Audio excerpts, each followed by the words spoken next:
Unfiltered HR. We're proud to be here again at Mercy Flight in Cheektowaga, a great nonprofit organization that helps save lives. They provide medical transportation for emergencies, non-emergencies, ground and air. And they're not just about the helicopters. Not just about the helicopters that you think, even though there's one on my shirt and there's one behind us. But there are, they, like you said, they're a nonprofit organization, so they rely heavily on donors. And if you would like to find out a way to donate, just visit their website, mercyflight.org. And I know that Joe will put a link right on the video and below on the blog and every which way. But if you watch some of the testimonial videos on there, I know that will absolutely tug at your heartstrings and you'll want to find a way to donate. So please do. A very worthy cause that you hope you'll never need to use, but hey, when you do, they'll be there. And that reminds me of something else I know, which is your payroll provider and your friendly HR provider.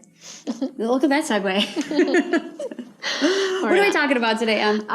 So today we're talking about, in continuation of the last episode, after you find the right fit person for your company and for your job and hire them, how to properly onboard them. So bring them into your business, both from a compliance standpoint, what you must do, and from a value add standpoint and retention standpoint from what you should do, kind of the theme of the last few episodes and how we're breaking it down. So you spend all that time and money, Jen, like recruiting and hiring and selecting. First impressions are everything, right? I agree. I remember when I both first sides, met right? you, and it was like a really good first impression. Okay, and yay. here we are today. Here we are today. From both point of views, right? Like you want to impress them, they want to impress you, so you should keep that in mind. If they come in the first few days and weeks, they're having a terrible experience, no one's paying attention to them, no one's supporting them, they're probably going to wonder if they made a mistake and maybe they're not going to stick around very long. Yeah, you want to have a plan in place, and there's a lot of options right now for employees, and you want to make sure that you stand out and know that you want them to know that you feel that they're the right choice. Yeah, and that you care about them being there and are excited and all of that stuff. Absolutely. And there's different things that you can do with that. Obviously, taking them out to lunch and having things set up, because nobody wants to feel awkward. You don't want to feel like the new kid at school all the time. Yeah, and, I always say, there's a few experiences in life that are the most unsettling and uncomfortable, and I do think starting a new job is one of the most high-end ones. You just abandon something else usually to start something else. You don't know if you made the right decision, but you can't go back, and there's a lot tied to it. Yeah, so make it fun and make it, Convince them they did the right thing. Yeah, you want to do the things that you have to do. Yes. Let's talk about that first. Yeah, let's talk about what you must do. And actually, your friends at Complete Payroll can check a lot of these boxes for you. If you don't use a sophisticated payroll system now, or maybe you do, but you're not taking advantage of the electronic onboarding feature, that's a really simple way to streamline one of the most burdensome administrative functions when it comes to payroll and HR. So you can set that right up in the iSolve system that Complete Payroll offers, and as soon as people are hired, you can trigger an email out to them and they can sign into the system and complete all of the essential paperwork, required paperwork, but anything you add as well, right in the system. Yeah, and what's great is you can't go to the next step until you upload a picture of that license, so you're never missing anything in somebody's folder. But again, you can capture all of that information that you want in addition. So what is your t-shirt size? What is your favorite sports team? Customizable, yeah. If you want to run reports at any time to know things about your employees, and you'll have that for them. So, and what's really great about the onboarding is if it's not necessarily one location, if you have multiple locations. So it's a bird's eye view of the starting point. Because when you first onboard someone, that is the very start of their employment file. Things that you need, but also things that you want or would be valuable for you to have. So if you do it all inside of an electronic system, and that's where they live forever, with all things document related as an employee, it's a really easy spot to just keep all that stuff and never worry about losing it or it catching on fire or something like that. Or having those fun little tidbits that you can't keep your I-9 with your other employee folders. I mean, these are just things that file keeping requirements. Right. So if you aren't using the lovely Complete Payroll system and you're not ready for that yet, turn this off. Wait, no. Or if you are, we'll just go through quickly the pieces of paper and basically the things you must do when you onboard someone. And that is obviously complete those tax forms. You should have everybody do the W-4 federal tax form and the state tax form, which is the IT-2104. Really boring that I know that, but that's what it's called. So especially now that the tax withholdings and tax like tables are different for each of those and have changed, it's a good idea to have them do both of those forms. We also, just as another side bit to the new tax forms, we do have an Ashley Explains video of how to fill out those forms and how to answer those. So Joe will put, I'm sure, a link to that as well, because I've been getting a lot of questions on how do I have these employees fill these out, because there's been a couple different forms over the past couple of years. Yeah, and you have to be careful as an employer in advising them like how to fill those forms out and what they should withhold and whatever it might be. So giving them some of the resources and tools that Complete Payroll has and videos on how to do that would be helpful. Just information so they can make their decision themselves. Yep. And then the other biggie is the I-9. Jen mentioned it a minute ago, but the I-9 is a form that verifies people's eligibility to legally work in the United States. Every single employer has to do it, and you actually have to do it within 3 days of the person being hired, so make sure you do that. But super important form, make sure you follow all the directions to do that. Getting all their personal information, everything else that's required to process payroll, address, social, all of that, that's important as well. Direct deposit, make sure you have them sign authorization to do direct deposit. That's technically legally required. Again, all built into the lovely Complete Payroll system. You can have e-signatures and all of this stuff, and you're not having all these papers all over. Yes. And then there are other things like sexual harassment policies and different notices about different employee rights.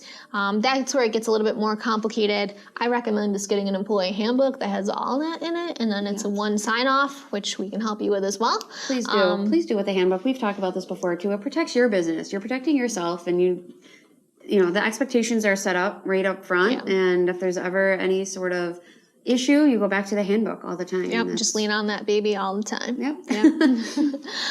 And then the other one biggie thing we want to mention is wage notices also. So in New York State, you are formally required to notify people of their, their wage rate and their the payroll frequency and the pay date. So make sure that that's in your onboarding packet as well, which is a part of Complete Payroll setup also. So Jen, those are more or less the must-do things, which are really just boring, essential paperwork that isn't really curating much of an experience when people come on board. So let's definitely talk about what we recommend that you do or that you should do to help improve that experience. Yeah, make yourself stand out. So in addition to all those required paperwork forms, also think about what you could put in there that would just be helpful for the employee to know on their first day. So things like login information, a job description so they clearly know without question and to dispel any uncertainty what their job is and what their role is. Maybe a list of contacts in the organization, or it could be a list of logins for systems that they have to use so they can hit the ground running and get set up right away.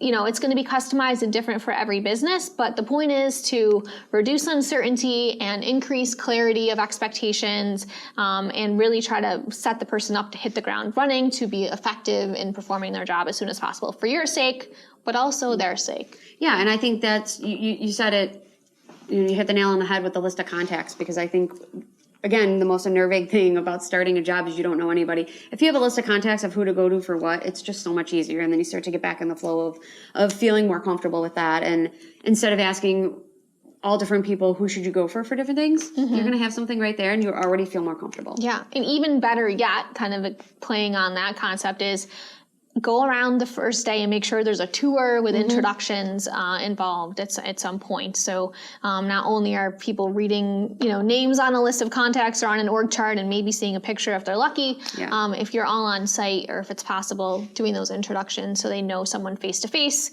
and start making those connections right away. Absolutely. You want to, just like anything, just pretend it's your friend at a party who doesn't know anybody. You would go up to it, right? Introducing everybody, and don't just think that they're going to feel comfortable. And I know that you have a lot of hats on too when you are running your business, but you want to give that first impression because it's well worth the investment of that little bit of time to make sure that person feels good. Yeah.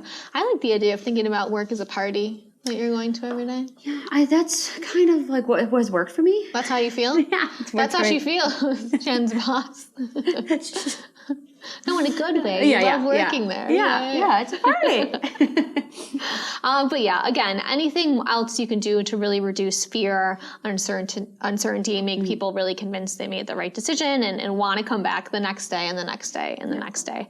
And then finally, Jen, one of my biggest tips is assign someone oversight of this person or responsibility for this person. So whether you have a formal buddy system, whether it's the HR person or you, the owner, make sure they know they have someone they can go to for their first days, weeks, maybe even months with any questions or concerns they have. And also make sure that person is constantly checking in with them as well, because some people may not feel comfortable coming forward if they're having a bad time. So someone should be checking in, making sure things are going well. And, the first 90 days are definitely the most important time in any employee's new life cycle. It determines basically whether they're going to stay with you for any prolonged period of time. They're making all their first impressions. It's, really setting them up for success or failure. So having a buddy system to make sure that nothing falls through the cracks and they are properly indoctrinated into your business is a good idea. And also make sure that person is like a fun, good person and someone you want to be sharing information about your business and spreading good word. Exactly, because that can lead to other things, right? We've all encountered the cranky person who's just toxic for your environment. So that person that you assign is technically the face of your company to this new employee. And who do you want to have the face of your company? Yeah. And like you said, it's important to check in, even for little things that they're comfortable. If you are using the payroll software where employees have an employee self-serve like ours, making sure that they're comfortable on that. They know how to find their paychecks, or they know how to get their year-to-date information. They know how to request time off. They know how to send those things in. So that's very important that you're just checking in on every aspect of the job. Life at your business and how to make it easier for them. Yeah. But I think that's a good point, Jen. I mean, the electronic onboarding tools are definitely very useful, but they should not replace the first day onboarding experience either. I mean, there will never be any substitute, despite what AI might be trying to convince us all of right now, for human contact and, having that friendly face on the first day, explaining things and reviewing paperwork and requirements and all that stuff. So definitely a valuable tool to streamline administrative functions and do just the paperwork that needs filing, but definitely reviewing and reiterating those things in their first days is always an essential idea. Yeah, and going back to the previous episode, you just spent all of this time and efforts and money recruiting the right person and making sure they're the right fit. Give them the good first impression as well. So you don't want to have all that time wasted and not have the best first impression. Have them jump ship. Yeah, take care of them. Yeah. I'm talking about ships and Mercy Flight. Now I'm confusing analogies. Sorry, everybody. All right, Jen. So again, onboarding, what you can do to, I'm going to get back on track, land that, hire that you spent so much time sourcing and selecting. You're not spinning your wheels was another one that you used. Yeah, all transportation analogies, basically. That's what we're on now. So maybe we'll be on a boat. Lay the runway. Yeah, you're laying the runway for a successful employment experience at your business. I love it. Yeah. We have so many of these. We should just have a blooper video of all the ones that didn't make the cut. Yeah. But check out more resources. I'm sure there's going to be plenty of links all around to additional resources on onboarding checklists and paperwork and how to fill it out and templates and things. So make sure you check those out if you aren't using all that paperwork now. Yeah. And reach out to us to help you streamline all of those processes. It's something very easy to take off your plate if you're the one doing them now. So otherwise, well, thanks for watching. And thank you to Mercy Flight again for having us. This was a very cool experience. And I was trying not to get distracted by all the planes just jetting by. I hope I did a good job. Sorry if I... But now it's time for us to take off. We'll see you later. Thanks for watching.